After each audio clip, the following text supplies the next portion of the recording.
The children like to come to the front, please.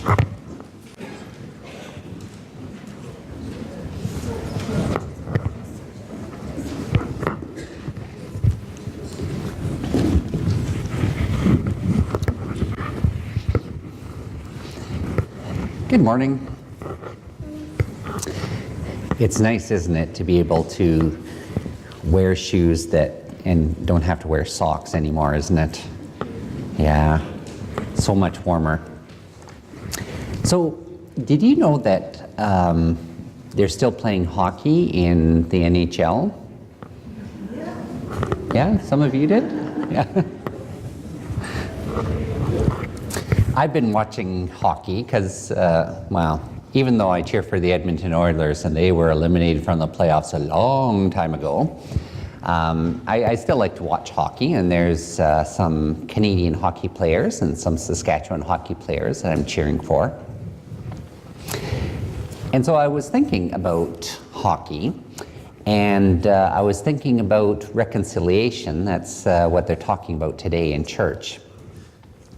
And that made me think of Fred Sasakamoose. You ever heard of him before? No?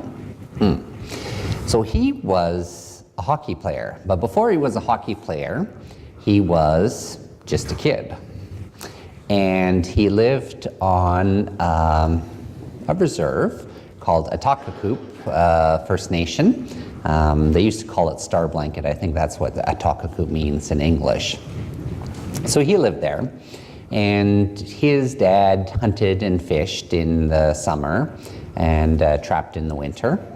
And so he wasn't always around. Maybe he was around, in between hunting and checking the trap lines and stuff like that. And his mom, kept the household.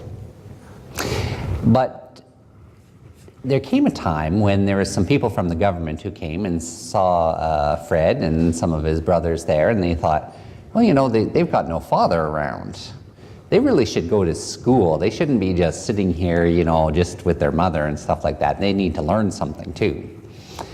So they thought that they were doing a good thing, but the only problem was when they took him to school, the school was all the way in Duck Lake, and it was a long ways from Atakakoop.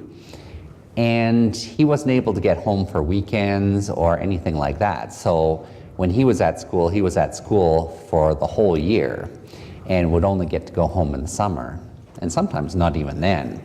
So he didn't get to know his parents very well, which was very sad. And so he was very lonely at the school. And also some bad things were happening at the school. They weren't paying careful enough attention to who they hired as teachers, and some of the teachers were very mean.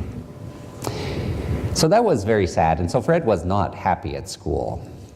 But there was one guy who was from Quebec, and he knew how to play hockey quite well. And he thought, well, I wonder if Fred would like to play hockey too. So he taught Fred how to skate and how to shoot the puck. And Fred, because he wasn't very happy at school, he thought, well, I might as well, he liked playing hockey. So he spent a lot of his time playing hockey, and he got very good at it.